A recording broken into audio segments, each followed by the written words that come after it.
Good morning, ladies and gentlemen. Welcome to the Carnegie Endowment. My name is George Perkovich. I'm a vice president for studies here at the endowment. And it's my pleasure to welcome you this morning for a discussion with Pakistan's relatively new ambassador to the United States, Dr. Majeed Khan, who, while he arrived in his ambassadorial position here in January, has long and deep experience both in Washington and working on U.S. Issues back in the ministry in Islamabad. And then most recently was serving as ambassador to Japan before coming here. So has an outstanding sense not only of dynamics with the U.S., but globally and in particular Asian security affairs. So we're honored to have you with us, Ambassador. What we're going to do is I'm going to ask a few questions to get the discussion started, and then we're going to turn it into a broader discussion. And I also have invited the ambassador, if at any time he wants to ask you all a question or me a question about what's going on in this very predictable, rational environment in which we live in Washington, that we're fair game. So everybody should understand that it's meant to be truly a two-way conversation. Ambassador is a diplomat and a talented one at that, so I'm mainly going to focus on foreign policy issues. But as we get started, I mean, I suppose I should ask how you're finding the environment in Washington now compared to the years prior when you've served here.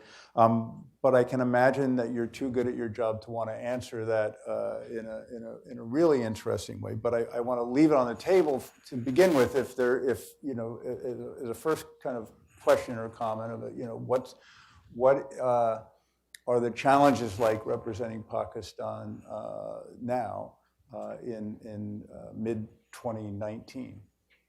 Well, thank you very much, George. First of all, let me thank you, and through you, the Carnegie Endowment, for giving me this opportunity to come and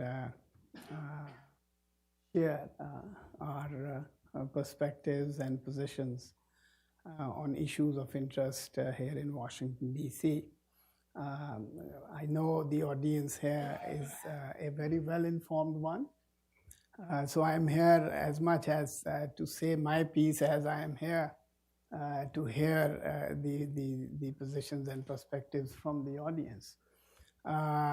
Yes, I think I have a long association with your beautiful country, not just in Washington. I served for over 6 years in New York as well with our permanent mission there. And having served as Deputy Chief of Mission, as an acting ambassador here in DC. Yes, I think this city in particular, perhaps different from any other capital in the world, is defined by the incumbent at the White House and the whole team that follows when the administration changes. So even if you know the place very well and you're well aware of the process also, the city is a different city when you come to a new and different administration. So I, of course, despite knowing the city very well, I'm trying to find my way around here in DC, and this position is as challenging as it can get, and particularly for Pakistani ambassadors. And clearly, I can also say that in our world, being accredited as ambassador to United States is as good as it can get for any diplomat. So I am very honored and feel very privileged to carry my country's flag in this very, very important country, which I believe is the center of the world.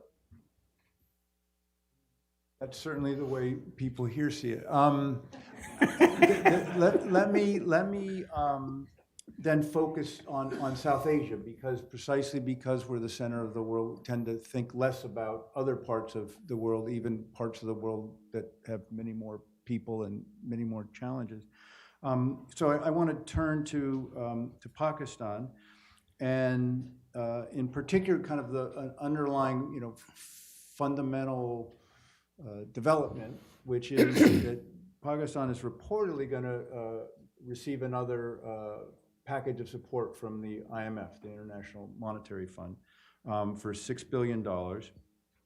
And I believe this is the 13th in the last 30 years of these bailouts.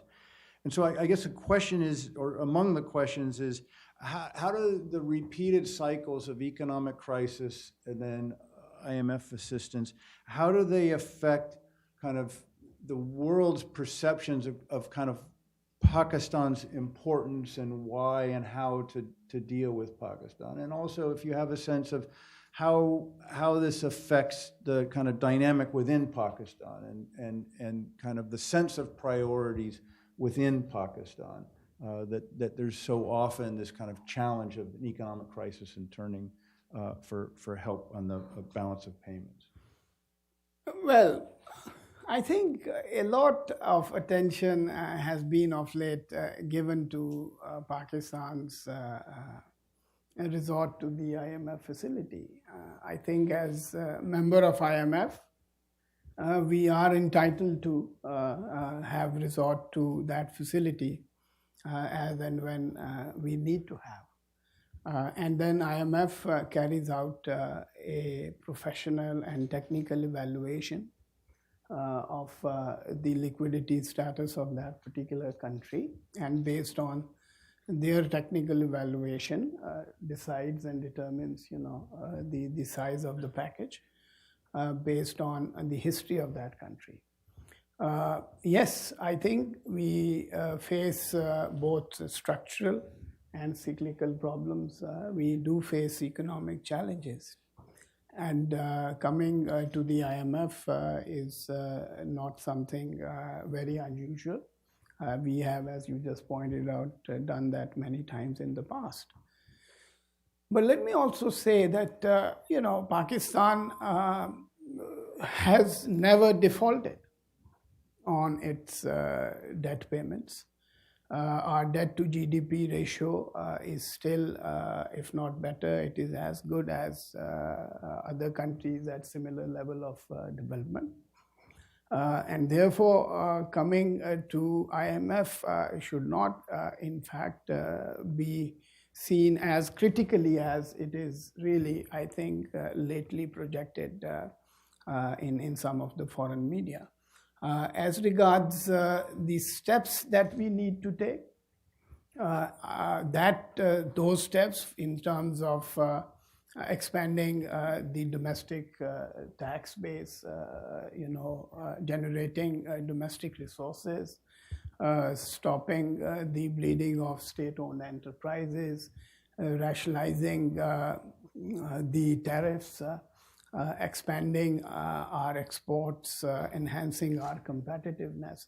Now, these are steps, and these are tough decisions that the government actually is determined to take, independent of what the IMF conditionalities might be eventually.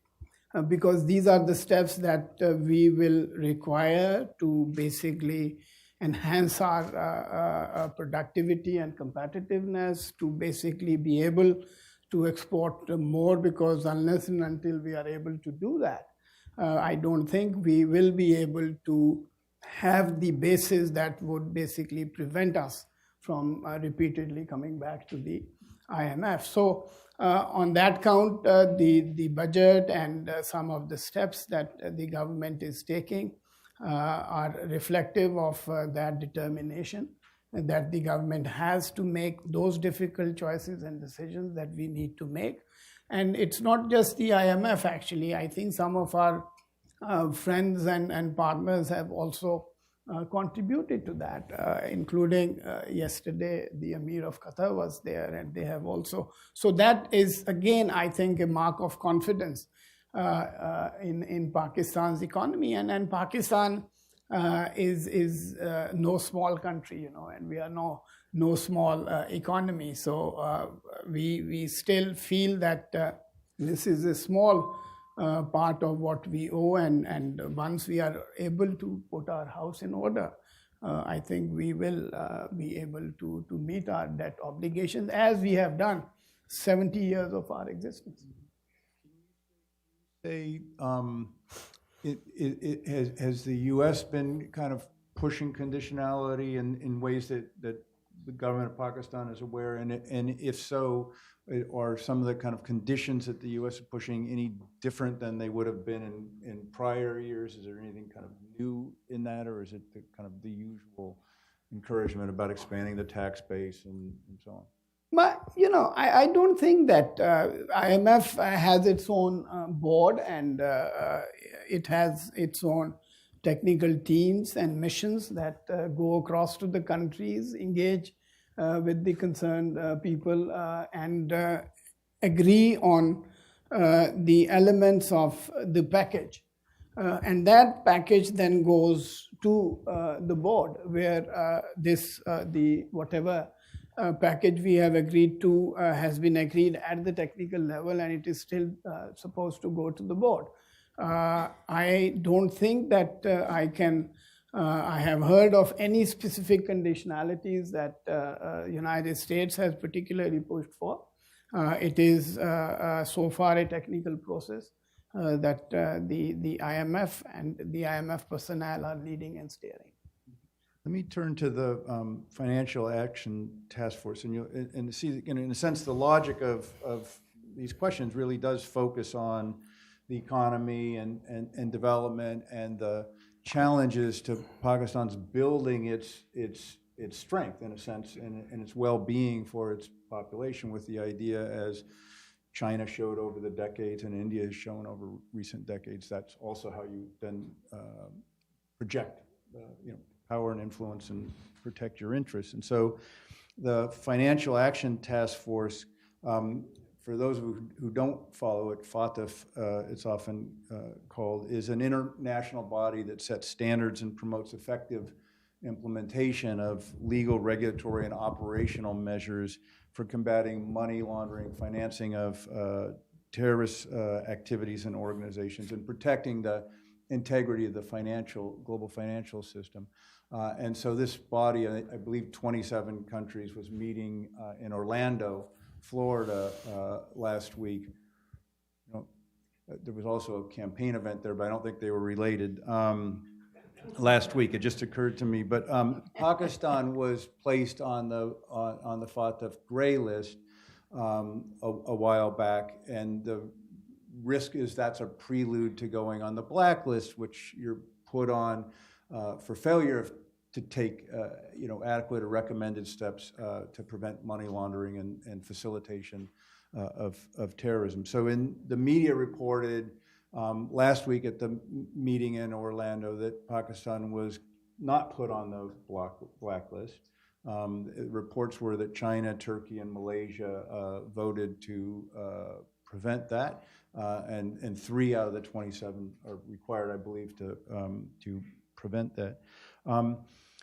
What I'm more interested in is that last week, right before the meeting or during the meeting, there were media reports that Pakistani security entities had shut down some terrorist training camps or militant training camps in the Pakistani part of Kashmir, and taken other steps against some of the designated groups, Jaish-e-Mohammed, Lashkar-e-Taiba, and others. And so while that was welcomed by a lot of people, some assume this was part of heading off the action in FATF to put Pakistan on the blacklist.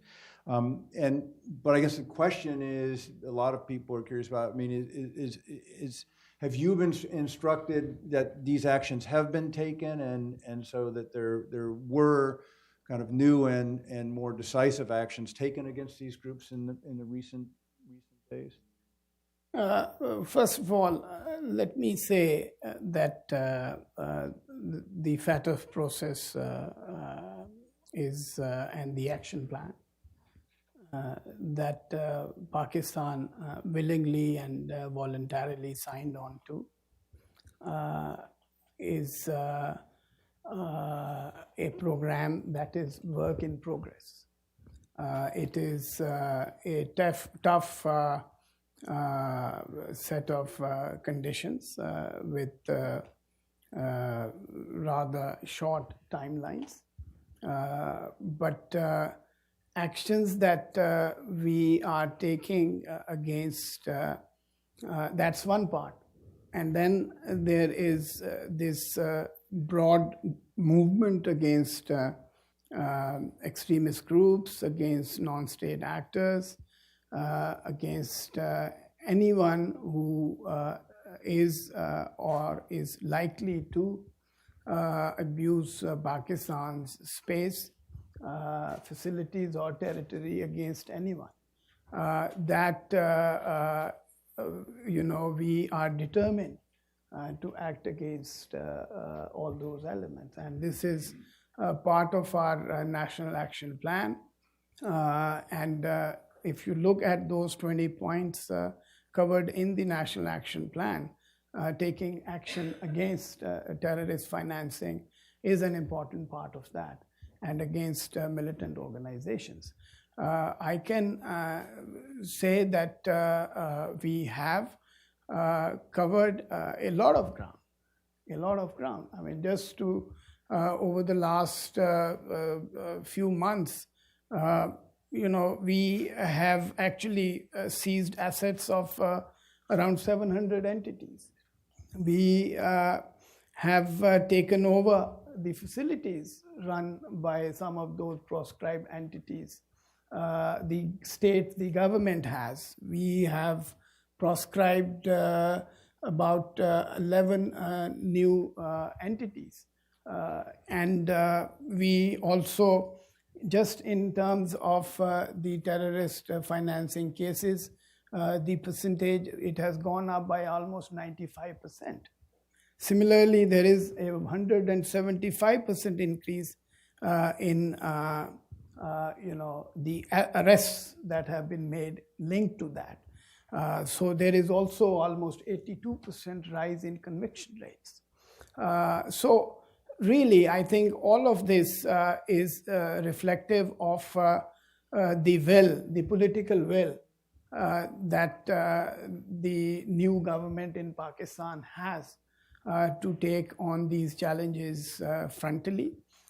We are also, as part of that political will, putting in place the infrastructure, the legal frameworks, and that there is also this determination to see it through in terms of vigorously implementing those. And I think, George, this is a broad message that I would really like to share with you, and through you with your audience here, that there is a new Pakistan, a Pakistan where the leadership is determined to make a difference in the lives of the common man. So this is a government with a people-centered, development-focused, and peace-oriented agenda. And there is a clear recognition that without peace within and peace without, the government will not be able to implement and execute its development agenda, would not be able to enable our people to realize their dreams and aspirations. Because folks in Pakistan as much want good jobs, better health, better education for their kids as folks here in the United States, in your country do. So, and that is the new approach that we need to, and I think if you look at the security situation today in Pakistan, we had the lowest number of terrorist incidents in last 12 years. Last year was the lowest, and we hope to actually take that further down this year. And this is really reflective of the ground that we have covered. And this also reflects the determination that we have in taking this fight to its logical conclusion. So FATF being a part of that wider effort that we are making. We are not making it because we are obligated to do it under FATF. We are doing it because it is part of our national action plan. We feel that what is really important, because you alluded to the media reports, and unfortunately most of those media reports come from India. And it's really, and I think that's where we need to be careful, because we should not let any one country, basically pursue its own political agenda vis-a-vis Pakistan through these international institutions and channels. As long as it is a technical process, we feel that we have done a lot. We are also clear and determined to do more, but we would not want the jury to be rigged. And where there are already predetermined positions, be it the statements issued by the Indian Minister for Finance, be it statements issued by their other senior leaders publicly calling for the blacklisting of Pakistan. Now that, and then ironically, India is also the co-chair of the APG. So you put yourself in our position and you ask us as to what would our confidence level be in terms of the fairness of that jury which is sitting in judgment on our performance. But having said that, we are still taking it very, very seriously, and we are determined to take it to the logical conclusion. Well, the good news is I think China becomes the chair after India. So you have a few more months, and you can breathe easier. But I wanted to pick up, because what you said is extremely important. And as you know, for people who followed developments in Pakistan and the region more broadly over the years, we'll remember President Musharraf said much the same in 2002. Other civilian leaders have also emphasized the importance of peace within the country and fighting terrorism within the country, as well as those groups that project violence outward. And yet things kept happening. And so the question that people always ask is, what about the military? Is the military on board? Do the military support these policies, including the ISI? And so in that regard, I want to ask about a change that was reported in the Pakistani media, and I think is true last week, about the change in the leadership of the Inter-Services Intelligence last week, which came at almost exactly the same time as the FATF meeting in Orlando. And as I understand it, where the incumbent, the general who left, had only been in the office for 8 months, and so it was somewhat unusual. So some people are saying this is an example, or suggests the way in which the Army leadership really does want to press hard on these groups, and that was one of the reasons he made a change. Now, I don't want you to commit political suicide by jumping into these issues of personnel within the military, but is people in Pakistan take this as another example that the government actually is serious, and that the Army is serious about this time going after these groups?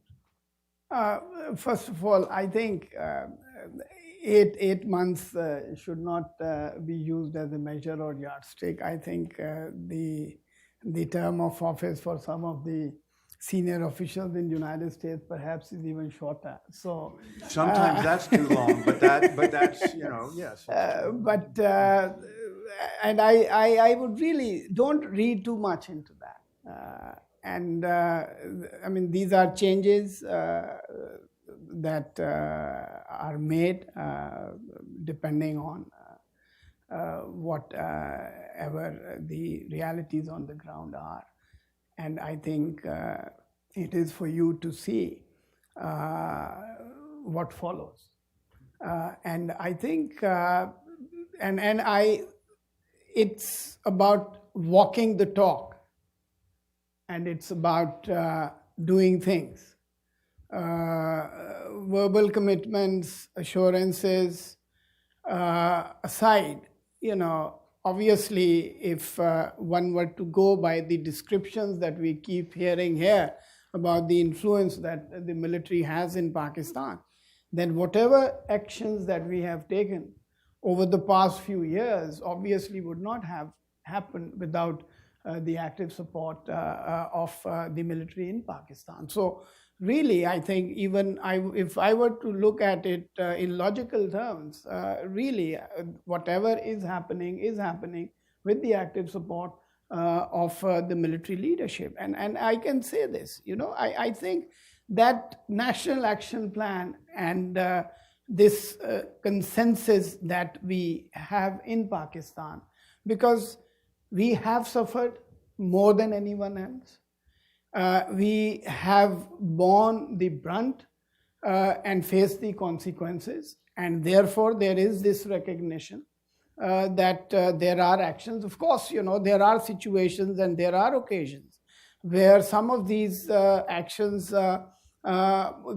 cannot be made irreversible because of the legal constraints, because some evidence that is would make perfect political sense or through intelligence sources may not be worth anything when brought before the court of law and is subjected to judicial scrutiny.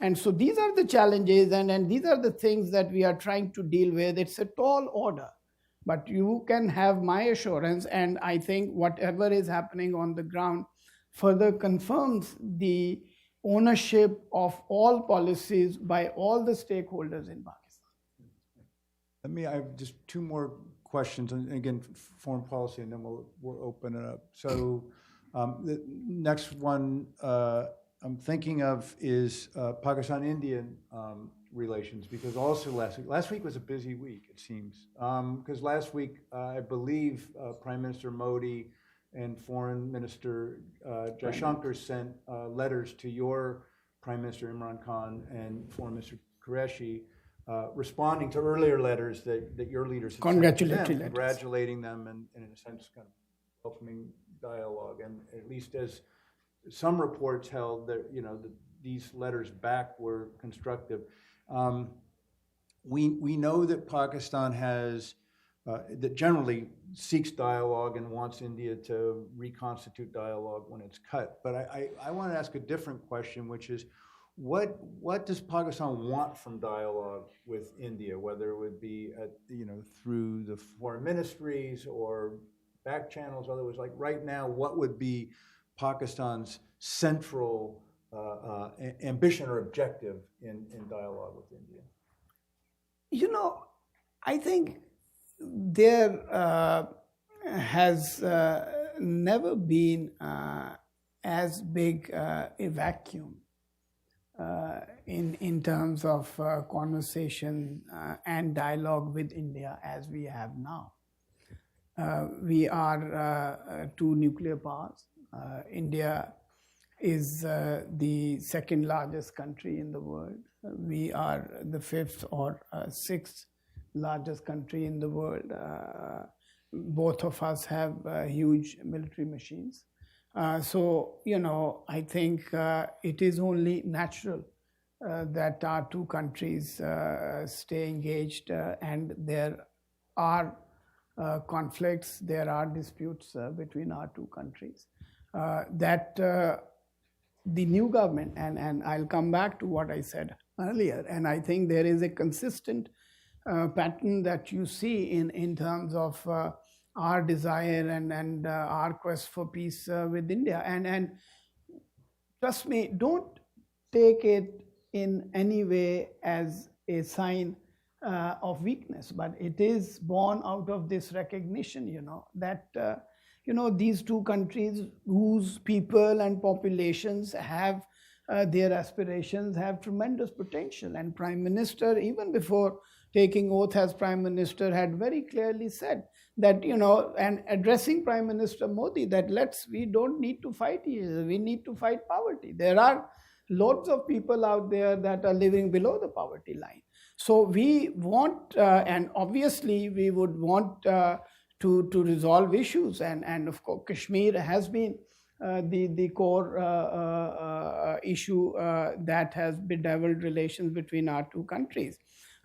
India believes that terrorism is another issue that we need to, and that is what our Prime Minister and our leadership, the National Security Committee, in some of our statements have clearly said that we are ready to address all issues. And then if you just look at the train of events, like despite the fact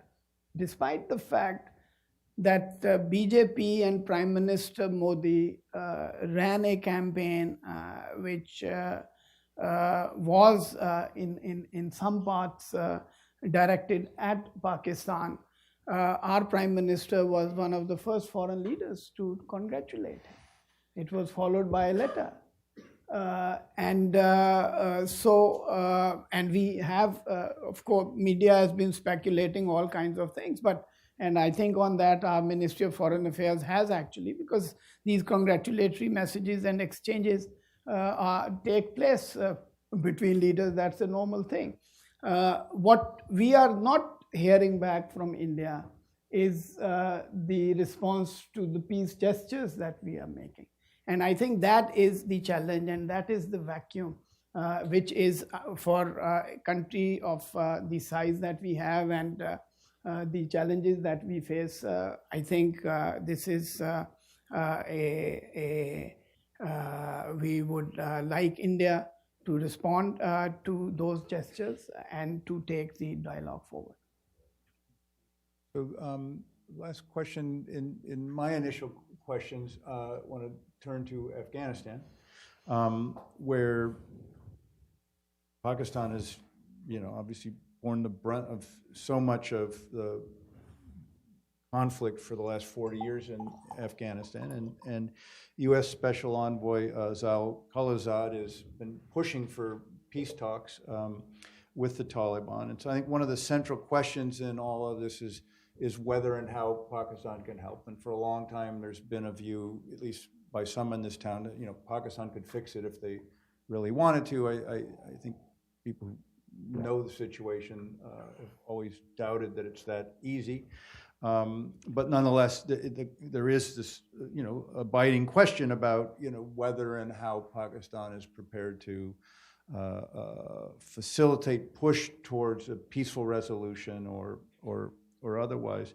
And I know that you can't speak for the Taliban, but on the basis of Pakistan's long-term interactions with the Taliban, do you have a sense of what kind of settlement Taliban leaders are looking for within Afghanistan? In other words, if there are intra-Afghan talks, what is it that the Taliban are seeking as kind of a way to move forward, an internal modus vivendi? And then in that case, what can Pakistan and others do to help bring that about? So if you could shed light on those, that'd be great. First of all, I think Pakistan has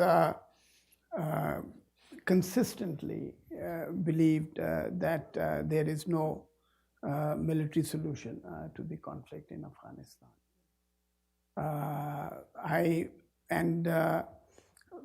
It is, as you just said, a very complicated issue. It has a long history, unfortunately. There are at least 3 generations in Afghanistan who have not seen anything but conflict and war. Clearly now, in terms of what the Taliban wants, I would say that Ambassador Khalilzad is perhaps better informed than I am, or many folks in Pakistan, by virtue of the 6 or 7 rounds of consultations that he has had. But I can tell you that we have made a serious and sincere effort in facilitating in whatever way we can the peace process, the reconciliation process. We also believe that this is not just for us. It is a shared responsibility where other countries in the region and players also need to contribute. And we also believe that violence is something that our Prime Minister, we've been saying this privately, we've already made a very clear statement condemning violence, urging Taliban to this spring offensive and all sides to avoid violence and to engage in dialogue. We also believe that without there being a comprehensive intra-Afghan dialogue, we will not have peace, sustainable peace in Afghanistan. And that is why only yesterday in Pakistan we hosted quite a large number of Afghan leaders. And in the foreign minister's statement, I invite you to look at that statement.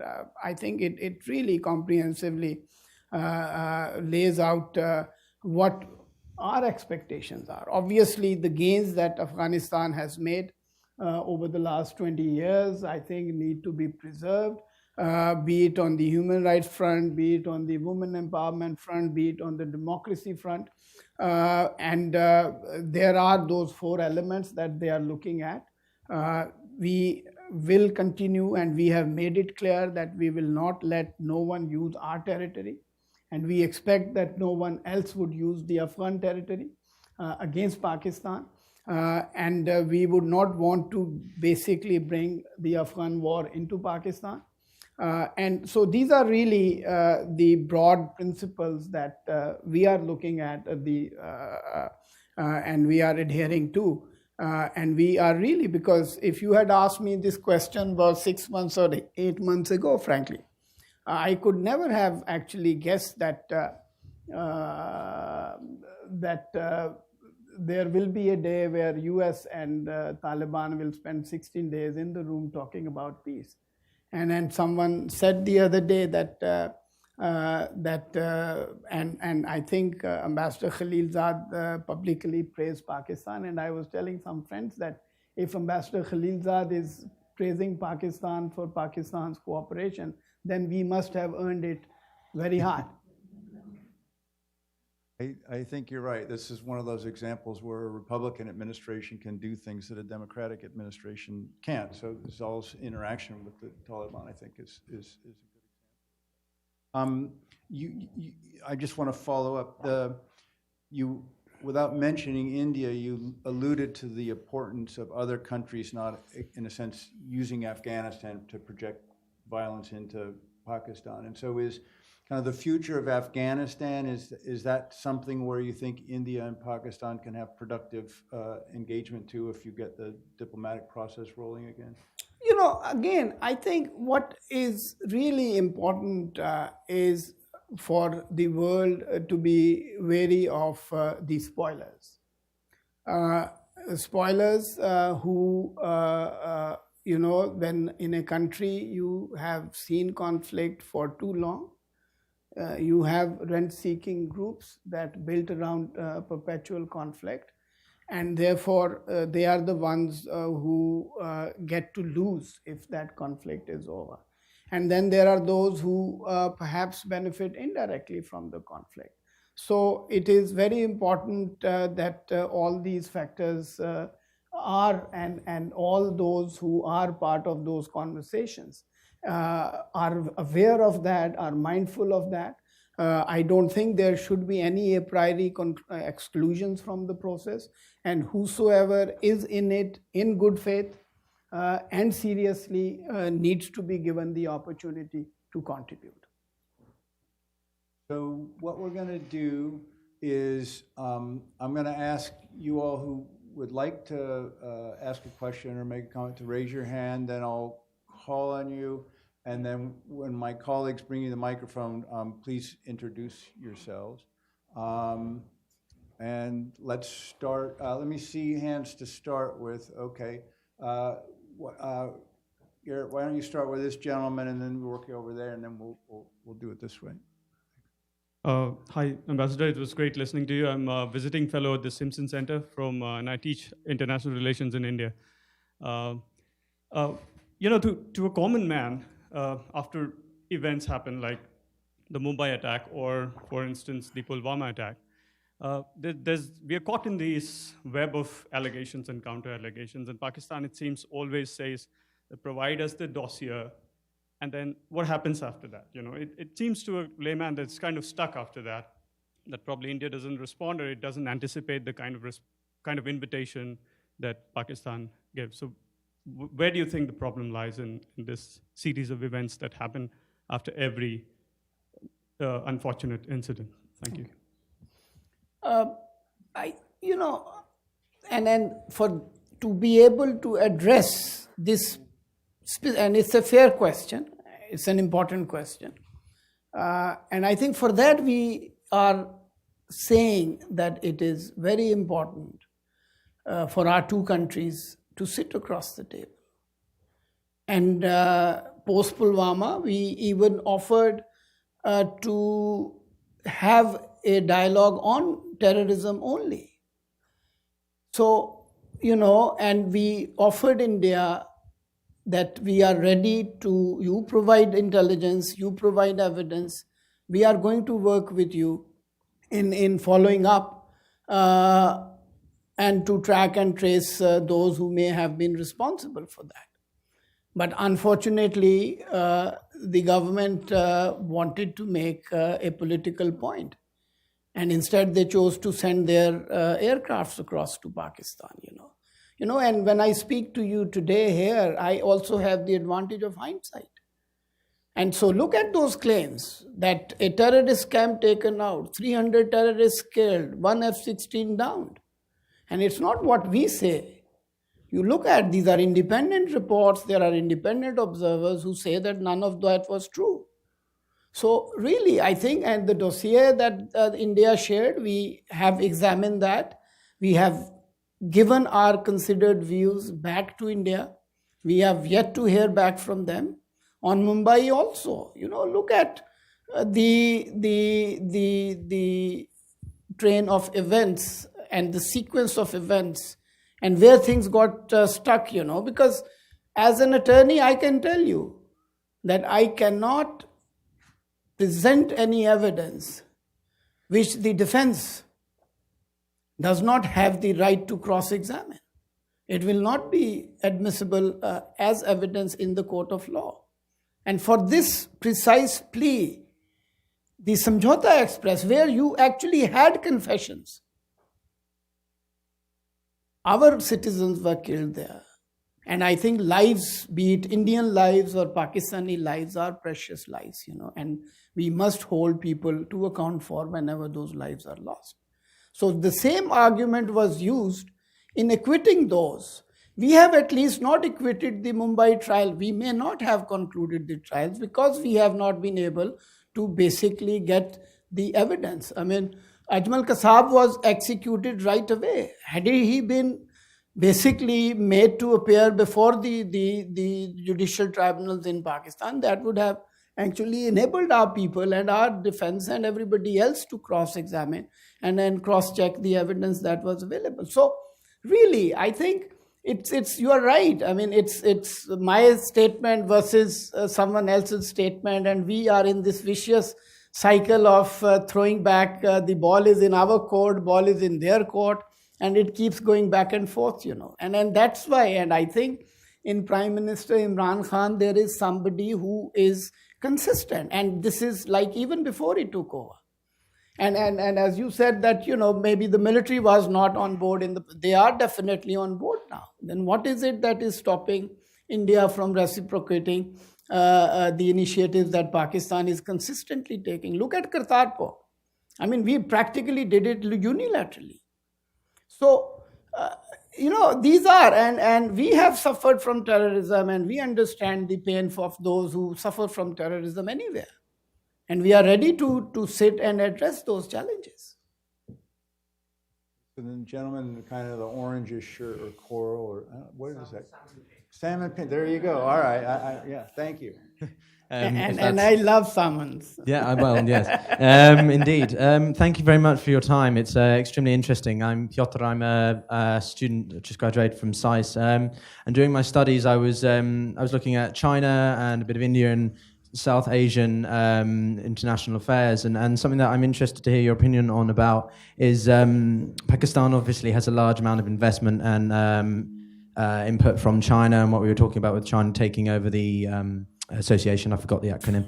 And I was just interested to know how you think that's going to influence potential Pakistani-Indian relationships as we go ahead further with Pakistani and whose relationship? Indian relationship and China, or over Kashmir and generally about the Belt and Road and where we think that's going to go in the next few months or even years. Thank you.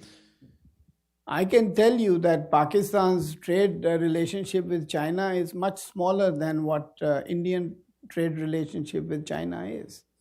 And the investments that you are alluding to are investments that started since 2014. And we are grateful and thankful because China came to us when no one else was frankly looking at us. But if you look at the total portfolio of investments in Pakistan, it is just part of several, many other investments coming from other countries. So of course, Pakistan is open not just to Chinese, we are open to investments from all other friendly countries. And some of these economic zones, are there and they are open for countries to invest. I don't know how, because frankly, in the world today, I mean, this notion that kind of dates back to the Cold War days, where you would only, trade with your allies and partners, and that you would not trade with your competitors, is no longer relevant or true. Countries are trading with the so-called allies as well as with their competitors and even adversaries. Look at some of the biggest trading relationships in the world today. Look at some of the biggest investment relationships in the world today.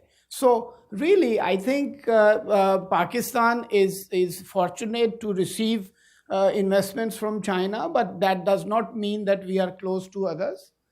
And we would welcome that. And no one needs to basically decide their sovereign options of having relationships with other countries based on what they are doing with the other countries. Mutually, these are not mutually exclusive relationships. So, and I would like to push that point a little bit further also in terms of our relationship with the United States also. I mean, Pakistan, for us, our relationship with the United States is a very important and consequential relationship. Our economic relationship is much older, apart from the security relationship that we have. So we don't want this to be seen through the Afghan prism or through the India prism or we think that we are an important country in our own right. So similarly, our relationship with China, even when we were the most allied of allies of the United States, we were still friends with China. So I really don't think that it needs to be seen that way, and India or any other country should actually look at that way.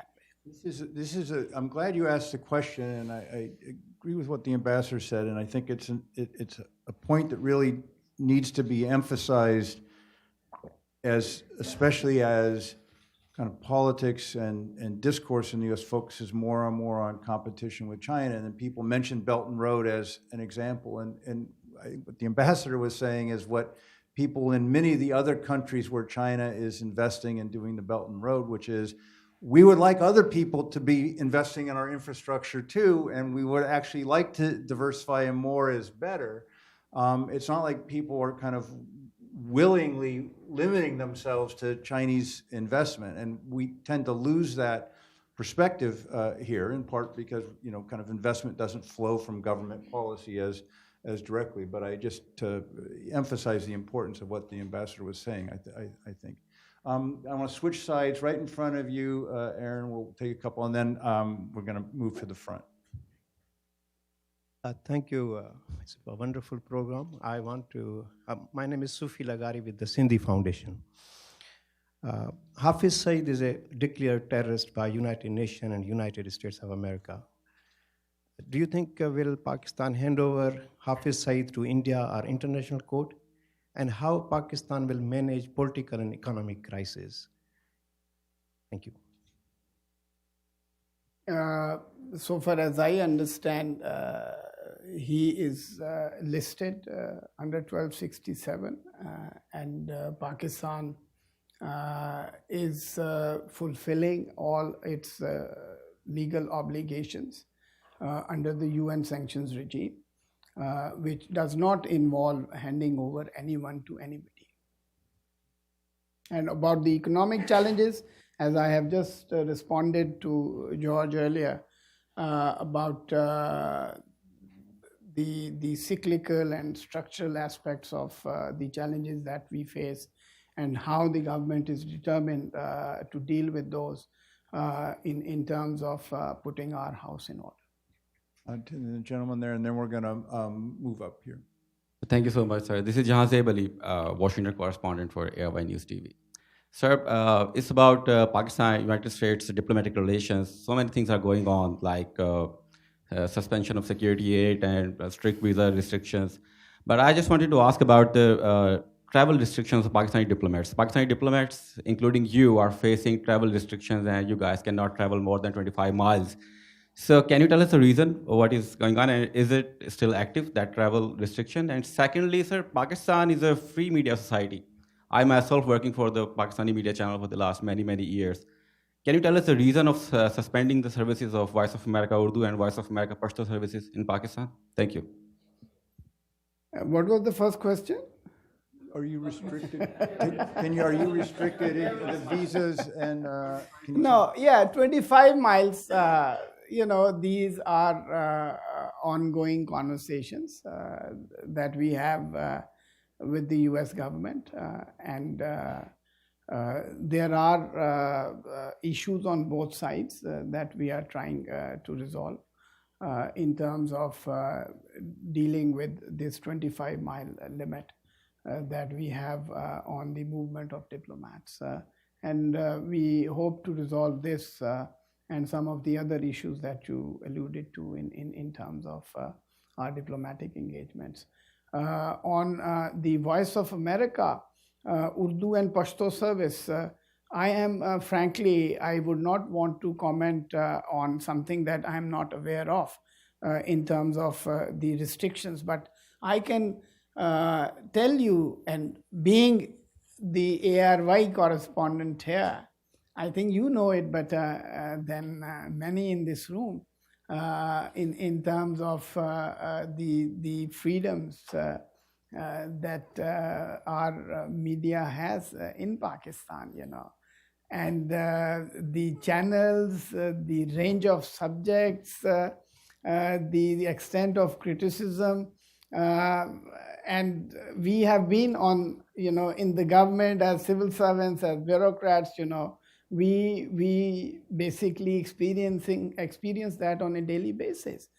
So it's really, I think sometimes when I hear about the challenges in regard to the media, I say this, that you compare the freedoms that we have, and some of the most important stories that are normally broken in Pakistan are basically broken by Pakistani media. And there are no bounds in terms of the extent to which the subjects can be covered on the national network. And the talk shows over there, would beat some of the most exciting channels here in the United States. Garrett, come up here, this lady here in the second row. Thank you, George. Thank you, Ambassador, for the wonderful talk. My name is Sitara Noor, and I'm a visiting fellow here at the Stimson Center from Pakistan. My question is that notwithstanding the risks associated with the outsourcing crisis management to a third party, India and Pakistan has largely been dependent on a third party intervention to resolve the bilateral conflicts, be it 2001, 2008, and the recent one. And traditionally, United States had been that third party who had played a larger role in diffusing the tension. How do you see that role has evolved, particularly in the recent crises post-Pulwama? How the US role had been different from before, and was it really late? And are there new contenders for the third party which were visible in the recent crises? Particularly, I ask this question considering the relatively lesser interest of the current US administration in events happening in South Asia. Well, that's an interesting question. I think, first of all, we are looking forward to a day where India and Pakistan don't really have to depend on a third party for crisis management. And that was the whole spirit of Simla Accord, you know. But unfortunately, we had crises one after the other. And there are occasions, and there have been several, where our friends and partners had to intervene because those conversation tracks failed to deliver. And that is precisely what we want to do, what we are trying to do, and all the overtures that government of Pakistan has made and the Prime Minister of Pakistan is making are basically consistent with that desire to be able to sit face to face across the table and be able to address all the challenges that we face. And you are also right that depending on each administration's worldview, depending on each president's personal priorities and preferences, and depending on the broader regional dynamic, the size, scale, and level of US involvement has varied. You know, for instance, during President Clinton's time or President Senior Bush's time, it was different. But I can tell you that even in the Pulwama crisis also, I think US played an important role in diffusing the situation. And I think that is where what is really important is for the international players and consequential powers and the consequential power like United States to maintain that objectivity and neutrality in terms of assessing and evaluating the situation on the ground, and to not do things that would be construed in India or elsewhere as endorsement of the choices that they are making, because clearly, you know, sometimes you have a duty to speak and the right to remain silent, you know. So when you don't say or speak, it is construed as an endorsement. And in Pulwama crisis, some of the earlier statements did, I would say, give that impression that as if, you know, US is, and at least the Indian media gave that spin, even if the US government and the state did not do that. So that's where I think there are situations where international community must come out and say it very clearly so that there is no confusion and no one construes it as an endorsement of a call for, escalation. And that's where I believe that still there is more that, United States and other countries should do. This lady back here next. Hi, Becky Van Doren. I used to be with the State Department. I'm interested in two questions. One of them is, can you give us some insight into what's happening with Zardari and Sharif in the future? With their current situations are complicated. And then the second situation is, do you have insight into how the government is going to approach repatriating all of the ample Pakistani assets outside of Pakistan. What steps they might take to claw some of that back. On the first one, I really don't know. I wish I had a crystal ball to tell you what will happen. There are these. Ambassador, for those who don't follow Pakistani soap opera, basically you're asking about the legal moves against both former civilian leaders? Yeah. Okay. No, I know precisely. No, I'm talking about the rest of the people and putting those out in television. So I mean, these are matters that are sub judice. So we will let the courts decide, and I really don't have anything to speculate on that. In terms of, I would say, rather than repatriating, I would say co-opting our diaspora in our national development effort. And I think that is something that is a very high priority with the Prime Minister of Pakistan. And I think this government, in a way, is unique in terms of its popularity and its acceptability with the Pakistani diaspora overseas. And the Prime Minister himself is very keen to involve them, to co-opt them in our national development efforts. So we are looking at various ways in which, and in this country in particular, I can tell you that we have a very vibrant Pakistani American community here, close to 1 million. Many of them are actually professionals, doctors, around 20,000 doctors, then IT specialists and others, and people who have had productive lives and now ready and willing to go back and contribute, occasionally. And those are the people that we would like to engage. And then similarly, Pakistani American diaspora is also looking at investment possibilities in Pakistan.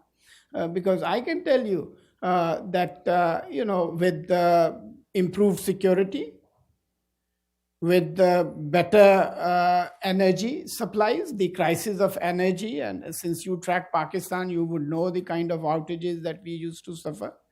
The infrastructure, the internal connectivity through roads and rail has improved tremendously. So that really, I think, prepares or has prepared Pakistan to go to the next level of industrialization. And that's where these special economic zones that we are building in Pakistan would welcome investments from overseas Pakistanis, and particularly from the United States. And already, I'm happy to share this with you, that companies like Cargill, companies like ExxonMobil, even IHOP has gone to Pakistan, And not just that, I think another very important step that the government has taken is to focus on tourism. As I was saying, like for instance, travel advisory. The reality on the ground has changed. And I say this, and I can support my statement by presenting to you empirical data showing that Islamabad perhaps is the safest city in the wider neighborhood. So we want those piecemeal revisions of the travel advisory that would enable people from overseas, because we really need to debunk. The problem here is that people either don't know about Pakistan. I mean, in many cases, when I go to meet some businessmen and I tell them that we are the third or the fourth largest English-speaking country, we are the fifth or the sixth largest country in the world with a huge middle class, they look at me with their eyes and mouths open, They really don't. And those who know, they only know the bad things about Pakistan. So that information deficit needs to be plugged. And for that, what we are doing is that we are focusing on promoting tourism. We have completely liberalized our visa policies. So a US citizen, not Pakistani American, all US citizens can actually apply and for up to a 5-year multiple visa. The US businessman can actually get 30 days visas on arrival, business visas on arrival. And we have about 57 countries that are now part of the visa on arrival system, and all countries are now part of the e-visa system. So we want to promote religious tourism, which is again a reflection of the greater religious tolerance that we want to project and promote in Pakistan, including the celebrations for the 550th birth anniversary of Guru Nanak. So these are the ways in which, so it is education, it is investment, it is bringing professionals who can basically contribute to leading universities, because medium of instruction is not an issue in Pakistan. Most of our universities have English as a medium of instruction, and people are surprised when I tell them that, oh, we are a common law country where, property rights and the statutes, the pleadings are in English. They really don't know about these things. So these are the ways in which we would want to promote greater awareness about the possibilities and opportunities in Pakistan. Let's see. Let's come to this gentleman here, Aaron, and then we'll work our way back.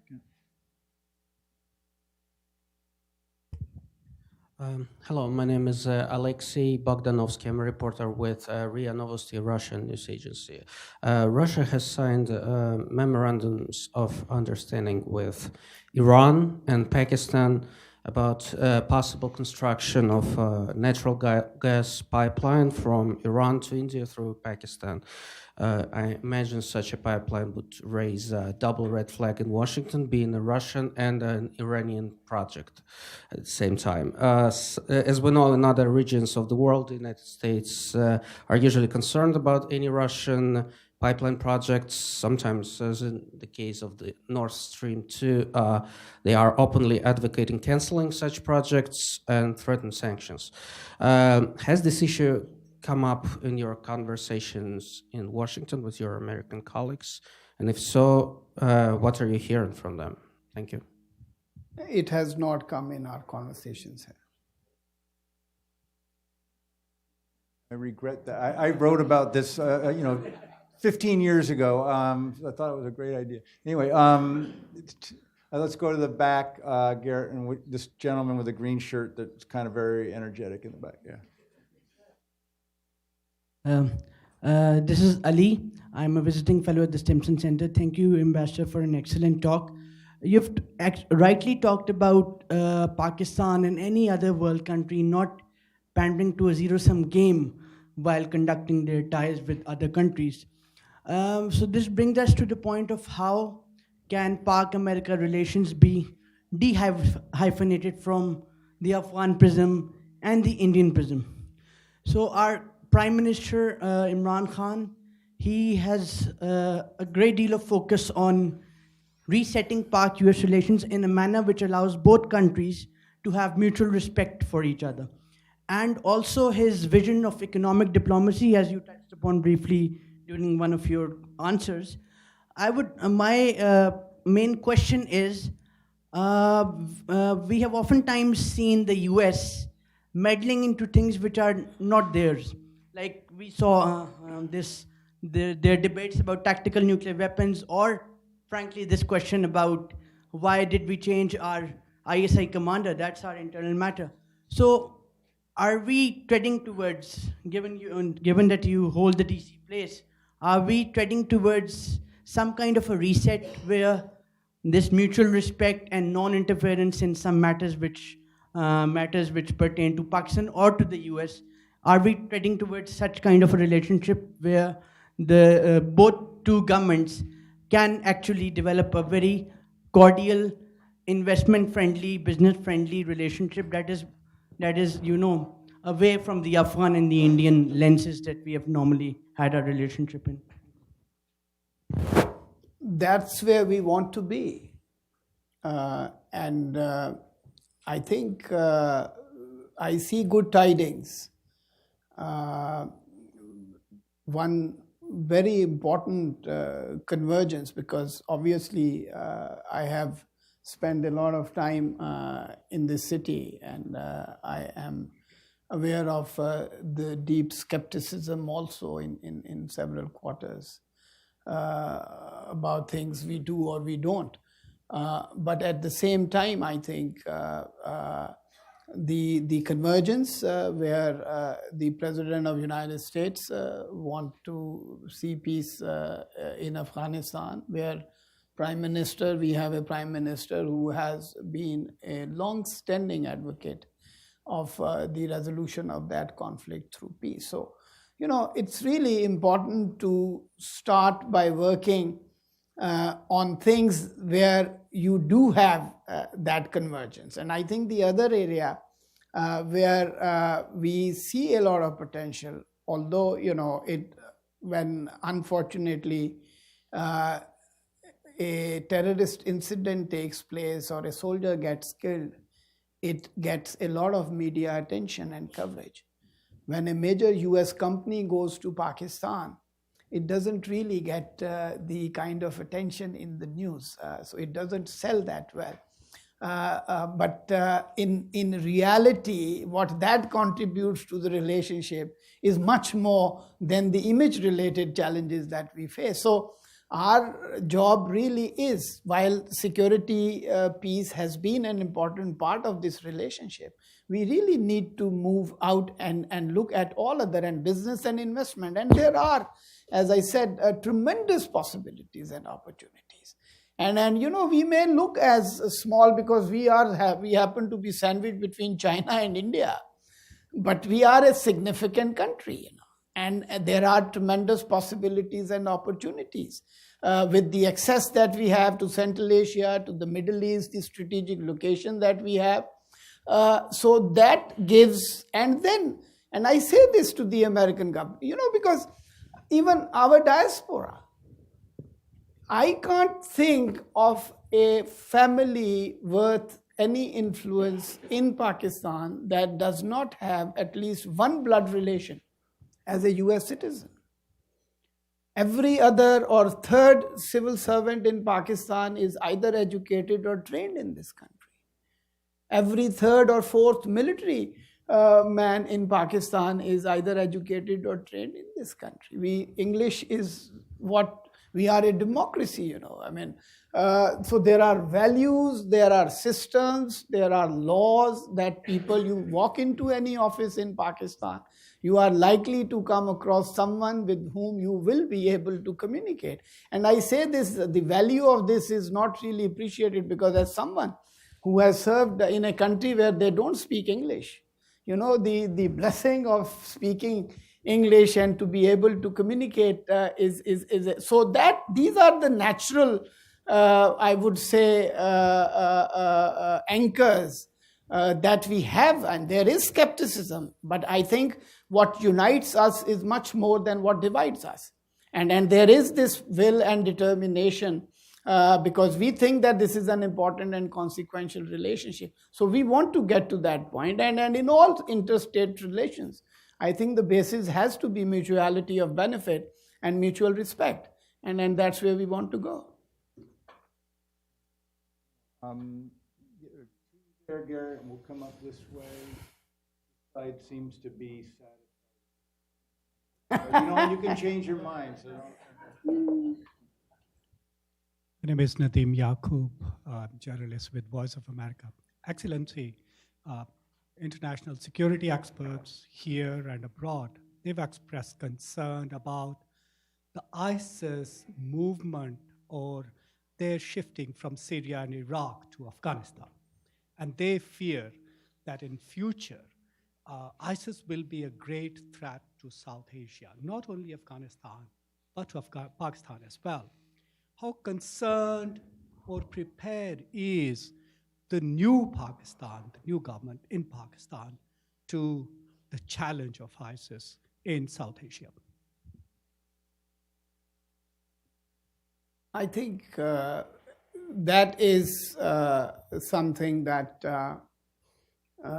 makes everyone join heads in terms of trying to deal with these ungoverned spaces wherever they are, and particularly in Afghanistan, because if you look at the ideology that ISIS sells and the narrative that they have, I have a feeling that their narrative resonates more in places and in countries where Muslims are in minority, and there is this perception of their persecution in countries like, for instance, in Pakistan. There is very limited scope for them to basically find a toehold because the view, the narrative that they are building and projecting would not hold any ground. And the other is those ungoverned spaces that might exist that will give them the option of setting up their shops there. And that is one reason why everyone in the broader region is very keen to see peace return in Afghanistan. And similarly, even on our side also, the Fatah integration into mainstream Pakistan is a historic step. And that again is basically designed to bring all our citizens into the mainstream, into the economic mainstream, into the legal mainstream, into the political mainstream. In terms of the cross-border movement also, Pakistan has already built a 1,000 wall is a sensitive issue in this city, but we have actually built a 1,000-kilometer fence on our border with Afghanistan from our own resources. And we are determined to basically take it to basically to complete it. The idea really is to address our concerns on movement from the other side, and the concerns that perhaps there were elements going from our side. So we would like, border management will be a challenge. And we would like to, deal with that effectively, and then also help Afghanistan achieve peace, because once they have peace within, that will also help them take care of those spaces and places where there may be this possibility of, because already, even statistically also, and some of the recent attacks that we have, had in Pakistan could be basically traced back to some of those elements who are spread around the border on Pakistan and Afghanistan.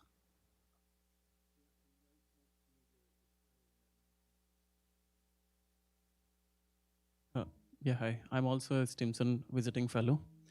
So I have a question on Iran. What is Islamabad's view on the ongoing tension between the US and Iran?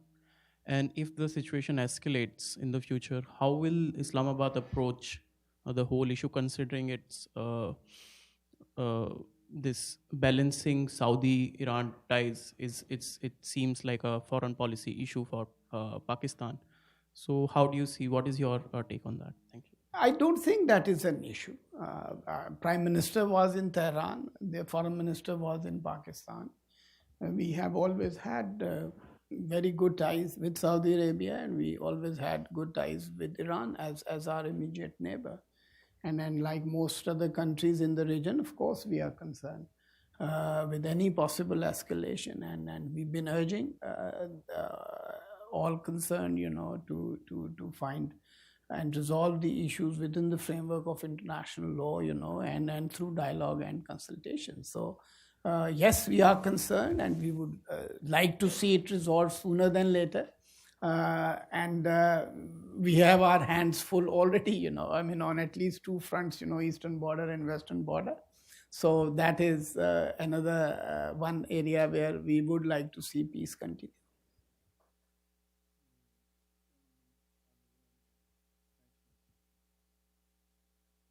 Avi Kerpecker from Partnership for Secure America. So since partition, there's been tensions between Muslims and Hindus in the region, and with the rise of the BJP in power since 2014, and as the party of self-proclaimed Hindu nationalists, how does the Pakistan approach to dealing with members of the BJP change as they've becoming increasingly a Hindu nationalist, and there's been more and more conflict between Hindus and Muslims in the region. Obviously, it is not for me to speak about how India or the people of India or BJP,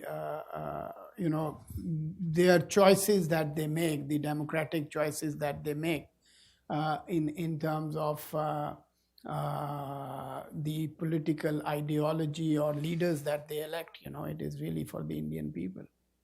I can though say that India is a huge country. It's a very diverse country.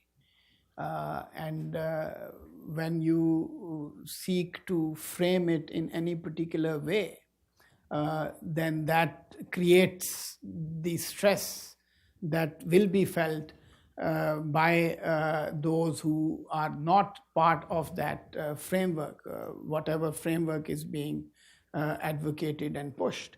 And in Pakistan, I can say that we are coming back from that point where we are determined to create a deal with extremism. We are taking measures to deal with fundamentalism, and we are trying to go back to the plural society, accepting society and embracing society that we were, the society that I grew up in. So these divisions will create consequences. For us in Pakistan, sometimes what is of consequence is the fact that sometimes, extremism across the border provides oxygen to our own extremists also. And that's where our concern would be. But I think besides that, it is really for the people of India to make those choices. And I'm sure they will make those choices in a democratic way. Or if there is, I'll say, yes, sir. Hold on one second. There's the microphone. There you go. Thank you for the opportunity. I represent Pakistan American Congress. This organization has been working last 20 plus years to promote a good relationship between U.S. and Pakistan. Having said that, I would like to ask the ambassador, what are the latest moves or plans to increase U.S. companies improve their investments in Pakistan? Thank you. This is one of the highest priorities that I have as ambassador, frankly. And we are going out to other states, to other cities, in informing people. As I said, that what I have now realized is that there is a clear lack of awareness on information, on possibilities and opportunities in Pakistan. People are looking at it in an open mind, and so far I have received a lot of good response. There is a US PBC delegation going to Pakistan next month. We will also be working on organizing the Business Opportunities Conference. In September, we are organizing a Pakistan Tech Summit in the Silicon Valley with the support and cooperation of some US companies and some leading Pakistani companies active in Silicon Valley. We are also planning to do one here in Washington, D.C., just to sensitize people about the possibilities in Pakistan. So obviously, this is just one part of what we can do. The real action is on the ground, where Prime Minister has personally committed to steer and oversee the ease of doing business, improving the ease of doing business in Pakistan, in enhancing Pakistan's competitiveness, where we have already gone up by about 20 notches. We are determined to basically improve. For instance, for 47 tax streams, government has actually brought them down to 16 already. Similarly, if you wish to register a company in Pakistan, you can do it in one day. So these are the things that would make it easier for people to go and see for themselves. Because, and I say this again, one of the most effective way of debunking those myths about Pakistan, and which is obviously our biggest strength, is the warmth, hospitality, and generosity of our people. And this notion of, people hating Americans is complete nonsense. And you can only feel that once you go there and you experience the country and you meet the people and the kind of welcome you will get. And then obviously that will, because, and one of the reasons why we are emphasizing tourism is that helps us open that window. Because clearly, like for instance, Vietnam was a tourist destination much before it became an investment destination. Thailand was a tourist destination much before it became. So we would like the US franchises to come also, because everything else is there. And that's what and how I propose to move here. And I will need the support of particularly the Pakistani American diaspora, who are well-placed and well-resourced. On that hopeful note, I want to conclude, and I want to thank all of you for coming, and I want to ask you to join me in thanking Ambassador Khan for this.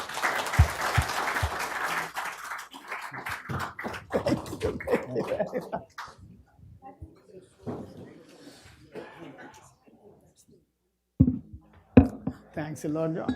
You'll get this. You're most Get this off you, so. free to go. Thanks a lot.